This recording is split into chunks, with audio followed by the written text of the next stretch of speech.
intent of the voter, a manual review of the ballot can discern the intent of the voter that the machine can't read.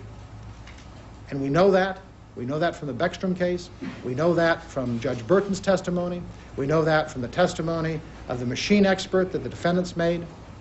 We know that from the expert that we brought on election procedures and the operation and characteristics of these machines. We know it from essentially every piece of evidence that we have that there are ballots that the machine cannot read, but from which the voter intent can be discerned by a manual review. Now, is that a lot? Depends. It's not hundreds of thousands. It's not tens of thousands. It may not even be many thousands. But it is certainly many, many hundreds and perhaps thousands, and that is far more than enough to make a difference in this race. If you have only a fraction of 1% of ballots from which you can discern the voter's intent, but the machine cannot read, those ballots are sufficient to change the result of the election and certainly to place that result in doubt. The standard of a 168 contest action. Let me turn now to Miami-Dade. And in Miami-Dade, we have two groups of ballots. We have the 388 ballots that the Miami-Dade Canvassing Board counted. And the court has heard from witnesses who may have agreed or disagreed with individual decisions that the Miami-Dade Board made.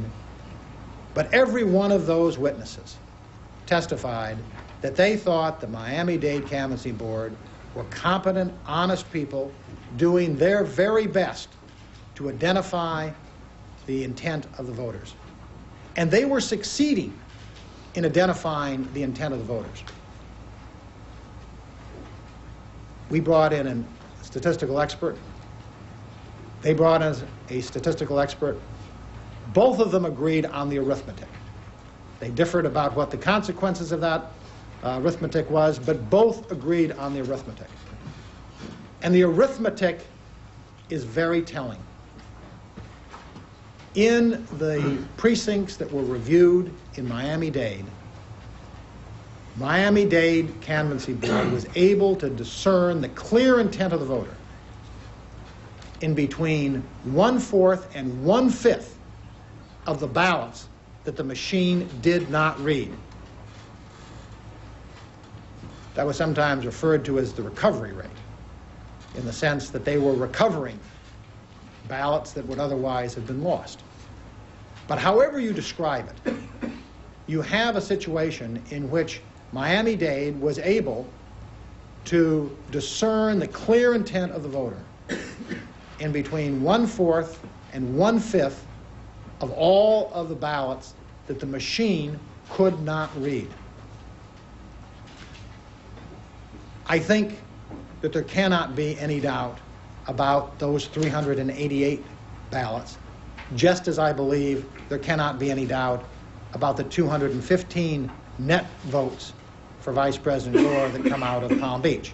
Because in each case, you have a group of ballots that have been gone through and the clear intent of the voter has been discerned. However, I will agree that there is one distinction between the 215 ballots on the one hand and the 388 ballots on the other hand, between the Palm Beach situation and the Miami-Dade situation. Because in the Palm Beach situation, we have undisputed evidence, and indeed we have the agreement of Governor Bush's counsel, that the Palm Beach board was applying the right standard, was exercising its discretion properly, and that those votes truly represent the clear intent of the voter. We don't have that concession with respect to Miami-Dade. And so it may very well be, because this is a judicial question, that in the absence of that undisputed evidence and in the absence of that concession, the court may have to look at those 388 ballots. We think that review can be done expeditiously because we think that the court will find that those ballots are extremely clear examples because of the spade work that Miami-Dade has done. But we do recognize that there is a distinction between the Miami-Dade ballots on the one hand and the Palm Beach ballots on the other in terms of what's already been counted. The second group of ballots in Miami-Dade are the 9,000 ballots that have never been counted by a human being.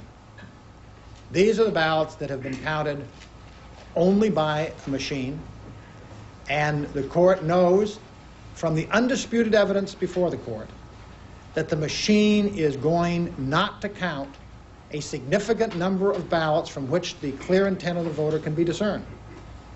You know that from their machine expert and our machine expert. You know that from Judge Burton. You know that from the recovery rate of Palm Beach County and of Miami-Dade County, and to the extent it's in the record, of Broward County as well. So what needs to be done with those 9,000 ballots? We think the answer is obvious. They need to be counted. They need to be reviewed. These are ballots as to which even the abuse of discretion argument that the defendants make has no place. These are ballots as to which the bending, manipulating, shaking argument that they make has no place, because these have not been counted manually by anybody. So that these are ballots that we respectfully urge the court clearly must be counted and ought to be counted as promptly as possible. Let me turn to, just briefly, to Nassau County, which is the issue that Mr. Dexter addressed. And in that connection, I want to emphasize Section 141, 102.141, which deals with the canvassing board's duties, and particularly subsection 4 of that statute, which provides that there will be a automatic manual recount in the event that an election is sufficiently close, which it was here.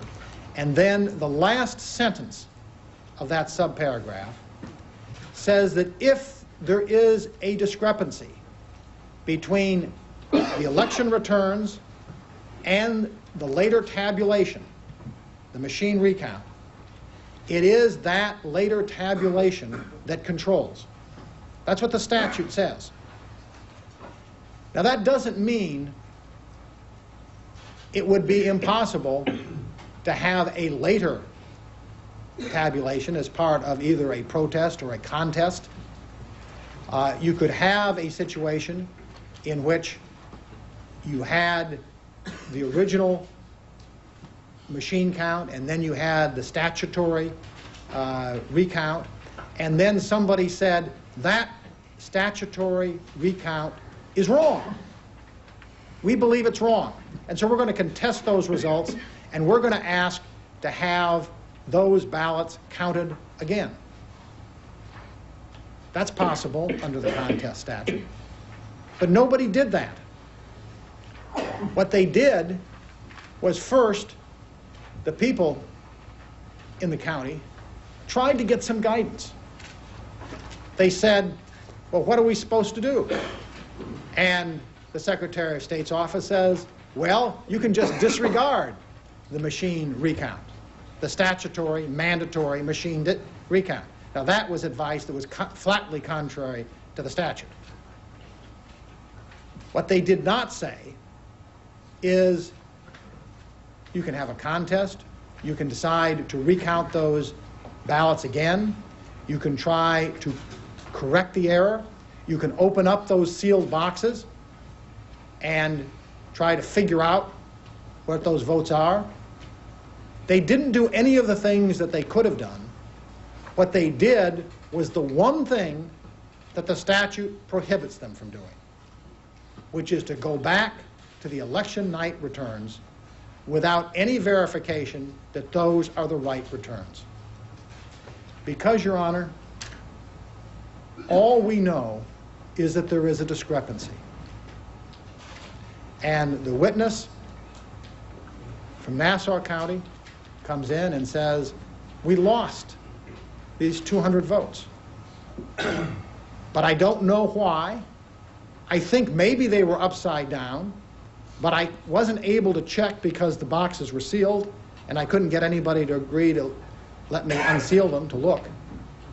So what you have is just a speculation that maybe the first number, because it is higher, is right. And yet the statutory direction is that when you have a discrepancy, you pick the mandatory machine recount.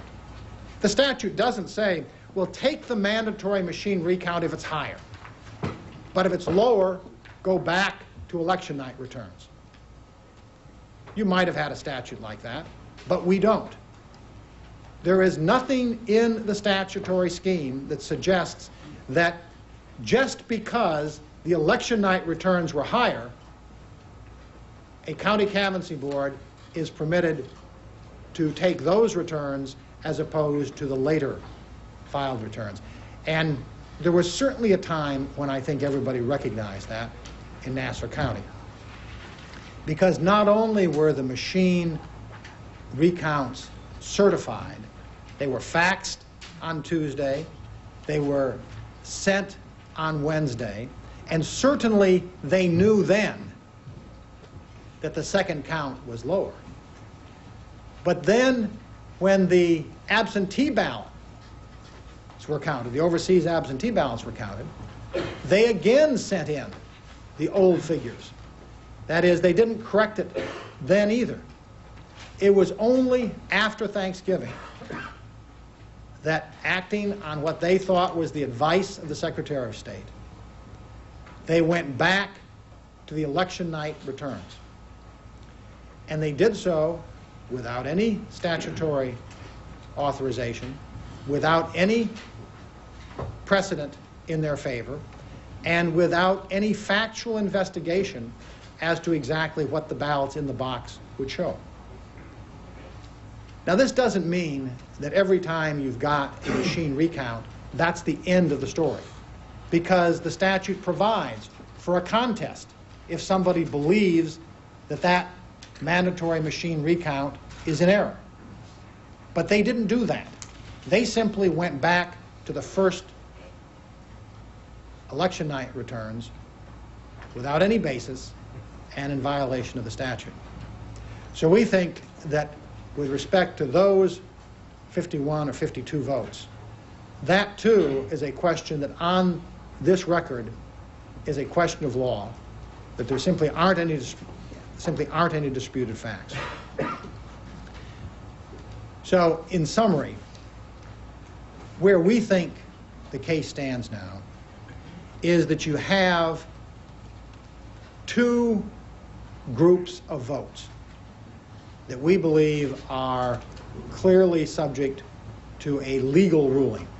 The 215 net votes in Palm Beach County and the 51 or 52 net votes in Nassau County. We also have either 2 or 3, depending on how the court looks at the 388 votes in Dade, groups of ballots which, in our view, must now be subject to judicial